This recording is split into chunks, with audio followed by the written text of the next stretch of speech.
আসসালামু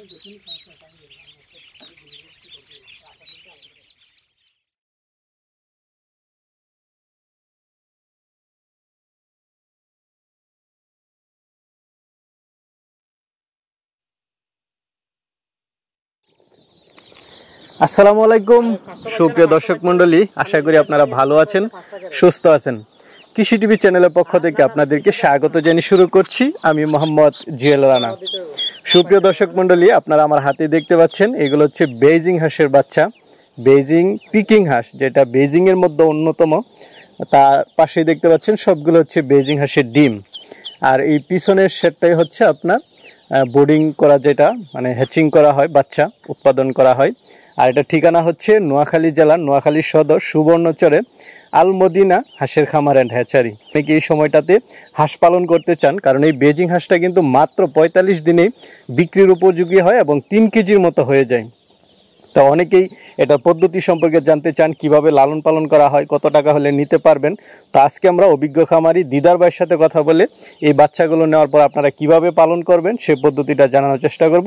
তো পুরোটা সময় জুড়ে আপনারা আমাদের সাথেই থাকুন। আসসালামু আলাইকুম। ওয়ালাইকুম আসসালাম ওয়া রাহমাতুল্লাহি ওয়া বারাকাতুহু। দিদার ভাই কেমন আছেন? জি আলহামদুলিল্লাহ।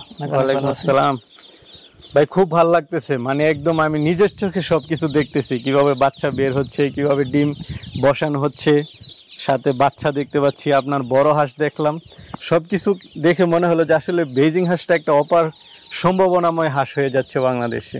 ইনশাআল্লাহ, আসলে আপনাদের দোয়া এবং ভালোবাসা মোটামুটি সবকিছু একই ছাদের নিচে করে ফেলছি আলহামদুলিল্লাহ। তবে তার জন্য আসলে 4-5টা বছর অনেক কিন্তু কষ্ট করতে হয়েছে। হ্যাঁ, এটা স্বাভাবিক। সবকিছু কষ্ট 5 বছর দীর্ঘ কষ্টের পরে আজকে কিন্তু ভাই একটা জায়গাতে আসছে। এক ছাদের নিচে নিয়ে আসছি। বাচ্চা উৎপাদন, তারপর ডিম উৎপাদন এবং আপনার হাঁসগুলা ক্রয় বিক্রি করা সবই কিন্তু একই জায়গাতে নিয়ে আসছি আলহামদুলিল্লাহ। আচ্ছা আচ্ছা ভাই, এই মাসে আমার কাছে অসংখ্য ফোন আসছে আপনার বেইজিং হাঁস পালন নিয়ে। তো অনেকে তো আসলে এই বাচ্চা নিয়ে পালতে চাবে, যেহেতু সামনে আরো দীর্ঘটা একটা সময় রয়েছে। আজকে যদি আপনি আমাকে একটু বিস্তারিত বলেন যে আসলে এটা কেন পালন করবে, পালন করলে কতটা লাভ বা কিভাবে পালন করবে। জি জি, মাশাআল্লাহ, ধন্যবাদ আপনাকে। সবাইকে জানাচ্ছি আলমদিনা হাঁস খামার এবং হ্যাচারির পক্ষ থেকে শুভেচ্ছা এবং অভিনন্দন। আমি এই মুহূর্তে দাঁড়িয়েছি আমার নিজ জেলা নোয়াখালী জেলার সুবর্ণ উপজেলার পশ্চিম সর্বজিৎ গ্রামে। পাশে হচ্ছে আমার হ্যাচারি বিশাল এবং পাশে ডিম বসানো আছে। তো এই বাচ্চাগুলো আসলে মাত্র কয়েক ঘন্টা আগে বেরোচ্ছে। আমরা ইনশাল্লাহ বাচ্চাগুলো কিছুক্ষণ পর আমাদের লোক আসবে, নিয়ে যাবে, অর্থাৎ এগুলো সম্পূর্ণ বিক্রিত। তো বাংলাদেশের 64 জেলা থেকে যারা বাচ্চা নিতে চান অবশ্যই আমার সাথে যোগাযোগ করবেন সকাল 9টা বা 10টার পর থেকে রাত 8টা-9টার ভিতরে। এই বাচ্চাটা সর্বপ্রথম আপনারা নেওয়ার পরে মানে কতদিনে এটা মাংসের উপযোগী হয়? জি জি, এই বাচ্চাটা সর্বোচ্চ আপনার 40 থেকে 45 দিনে কিন্তু মাংস। জি জি, 45 আপনি 40 করতে পারবেন, 2.5 থেকে 3 কেজি ওয়েট আসবে যদি আপনি অরিজিনাল জাত নিয়ে করতে পারেন। এখন সেক্ষেত্রে আপনি 5 টাকা 10 টাকা সেভের জন্য যদি আপনি নরমাল বাচ্চা নিয়ে যান তাহলে তো আসবে না। তো এটা হচ্ছে দেখেন আসলে আমাদের অরিজিনাল জাতের বেইজিং পিকিং জাতের বাচ্চা। আচ্ছা, এই বাচ্চাটা প্রথম আপনারা নেওয়ার পরে প্রথম 4 থেকে 5 ঘন্টা বা 6 ঘন্টা লাইসোবেট দিবেন। লাইসোবেট দিবেন। এবং আরেকটা কথা সরি ভুলে গেছি, সেটা হচ্ছে বাচ্চাটা প্রথমে নেওয়ার পর 10 মিনিট রাখবেন, রাখার পর আপনি বুডারে ছাড়বেন। এবং যেহেতু এখন শীতকাল বর্তমানে, বুডারের তাপমাত্রা বলতে আপনার তেমন না, ধরেন আপনার লাইট 60টা 100 ওয়াট বা সর্বোচ্চ 200 ওয়াট লাইট দিবেন। যদি আপনার অবস্থা, আপনার এলাকার অবস্থা তাপমাত্রা অনুপাতে লাইট দিবেন এবং লাইটটা 1.5 থেকে 2 ফুট উপরে থাকতে হবে। এবং এই লাইটটা আপনার সর্বোচ্চ 1 সপ্তাহ দিলে বাঁচে না, কোনো সমস্যা নেই। এবং প্রথমে নেওয়ার পর 6 থেকে 7 ঘন্টা আপনারা 7 ঘন্টা লাইসোবেট দিবেন। এবং লাইসোবেট যখন শেষ হয়ে যাবে 8 ঘন্টা পরে, এরপরে দিবেন আপনি প্রতি লিটার পানির সাথে আপনার 1 গ্রাম করে রেনামক্স নাভি শুকানোর জন্য। 7 থেকে 5 দিন যখন নাভি শুকানোর ওষুধ দিন, আপনার নাভিটা কিন্তু শুকিয়ে যাবে। এবং তার পাশাপাশি আপনি কিছু ভিটামিন দিলেন, থায়াবিন, জিঙ্ক বা ক্যালসিয়াম, মেডিথ্রি বা সেনা পার কিছু তেমন একটা লাগতেছে না। কারণ বাচ্চা পালন একবার বেশি বাচ্চা একবারে সহজ। এইটা তো গেল বাচ্চার পরিচর্যা। খাবার দাবার হিসাবে কিভাবে? জি জি, মাশাআল্লাহ, আরেকটা সুন্দর প্রশ্ন হচ্ছে। খাবারটা হচ্ছে আসলে প্রথমে আমরা 1 দিন থেকে 20 দিন পর্যন্ত ব্রয়লার স্টার্টার ফিডটা খাওয়ানোর চেষ্টা করব। এবং আমরা অনেকে কি করি, আপনার অল্প কিছু বাচ্চা নিয়ে 1 বস্তা কিনি খাদ্য, বা 10 কেজি 20 কেজি 50 কেজি এভাবে কিনি। কিন্তু আপনি চেষ্টা করবেন আপনি একসাথে 5 বস্তা 10 বস্তা খাদ্য নেওয়া দিন, এবং খাদ্যের যাতে কোয়ালিটি, গুণগত মানটা যাতে ঠিক থাকে। যেহেতু আপনি ব্রয়লার ফিডের ভিতরে সবসাথে স্টার্টার ফিডে আমাদের জন্য বেশি সাস্টেনেবল, অর্থাৎ গ্রোথটা বেশি আছে। আপনি চেষ্টা করেন প্রথম 20 দিন ব্রয়লার স্টার্টার ফিড খাওয়ার জন্য, এবং পরবর্তী 20 দিন 25 দিন যাই রাখেন না কেন আপনি ব্রয়লার গোয়ারটা খাওয়ানোর চেষ্টা করবেন। এবং মাথায় রাখবেন যে একটা খাদ্য যাতে সেন্স না হয়, একটা খাদ্য পরিবর্তন করবেন না। যে খাদ্যটা আছে ওই খাদ্য কন্টিনিউ করে যাবেন। এই খাদ্য থাকাকালীন আরো কিছু অনেকে তো মুড়ি খাওয়ায়, এটা তো মনে হয় না। না সরি, চমৎকার প্রশ্ন করছেন। আসলে আমাদের দেশে অনেকে জেনেও কাজ করে, না জেনেও কাজ করে সিডে মুড়ি।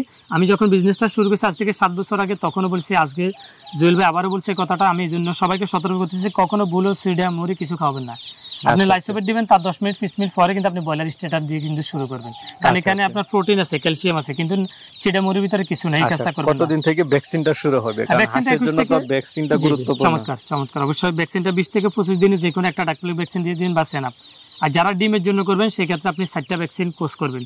21 থেকে 25 দিনে একটা ডাকপ্লেগ দিবেন, তার 15 দিন পর আরেকটা ডাকপ্লেগ দিবেন। 60 দিনে একটা কলেরা, 75 দিনে একটা কলেরা। আর মাংসের জন্য করলে শুধু একটা মাত্র ডাকপ্লেগ, একটা দিলে হয়, একটা ডাকপ্লেগ, আর বেশি দরকার নেই। যেটা 40 দিনে আপনি বাজারজাত করে ফেলবেন, কারণ এটা হচ্ছে বর্তমান বাংলাদেশের সম্ভাবনাময় একটা জাত। এই জাতটা বাংলাদেশে প্রত্যেকটা জেলাতে এত পরিমাণের চাহিদা, এত পরিমাণ খামার গড়ে উঠতেছে, যেটা আসলে সকাল থেকে সন্ধ্যা পর্যন্ত নরমালি বাচ্চার জন্য 20, 30টা, 40টা, 50টা পর্যন্ত ফোন আসে।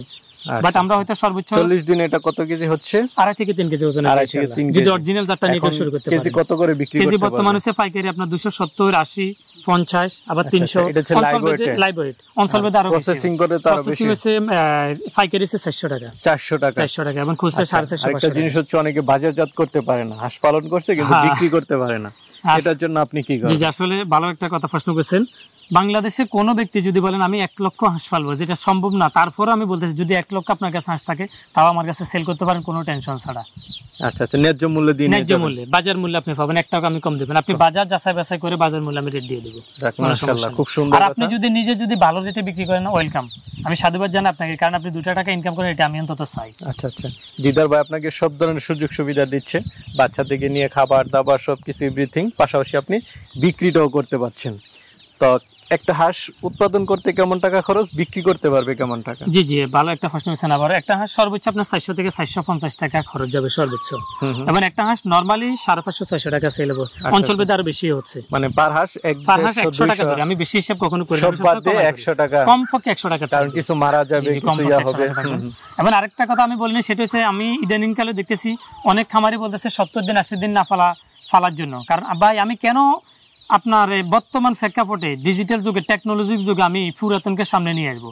আগে যে হাঁসটা আমরা বেজিংটা ফালতাম সেটা 90 দিন 100 দিন ফাল লাগতো। এখন বর্তমানে যে জাতটা বের হচ্ছে বাংলাদেশে, আমরা এই জাত নিয়ে কাজ করি, সম্ভাবনা জাত, যে জাতটা আপনার পালন করলে আমরা প্রফিট করতে পারবো, যে জাতটা পালন করলে আমি বেকারত্ব দূর করতে পারবো, তাহলে আমি সেই জাত নিয়ে কাজ করবো। আমি কেন অতীতে পড়ে থাকবো, আমি কেন নোকিয়া বর্ষণে পড়ে থাকবো? এখন বর্তমান টেকনোলজির যুগে আমি বর্তমান টেকনোলজিকে ব্যবহার করে বর্তমান জাত নিয়ে আমাকে কাজ করতে হবে। আচ্ছা, যাক ভাই, খুব সুন্দর গোছালো কথা বলেছেন। তো অনেকে তো চাবে তারা পালন করতে, অনেকে বাচ্চা নিতে চাবে, আপনি কিভাবে বাচ্চাটা দিচ্ছেন? আসলে আমি চেষ্টা করবো সাধ্যের ভিতরে যতটুক, যেহেতু পুরো বাংলাদেশের 64 জেলাতে আমি দেওয়া পসিবল না, যতটুকু আমার ভিতরে দেওয়া সম্ভব ইনশাআল্লাহ ততটুকু দেব। তারপর আমি অনেক জেলাতে, অন্তত বর্তমানে 20-30টা জেলাতে কিন্তু আমি বাচ্চা দিচ্ছি। আচ্ছা, এটা একদম মানে কুরিয়ারে আপনারা পাঠিয়ে দিন? জি, আমরা বাসে পাঠিয়ে দিই, বাসে, কুরিয়ারে নয়, বাসে পাঠিয়ে দিই। আচ্ছা, ঠিক আছে দিদার ভাই, ভালো থাকবেন। আসসালামু আলাইকুম। আসসালামু আলাইকুম, আপনাকে অসংখ্য ধন্যবাদ।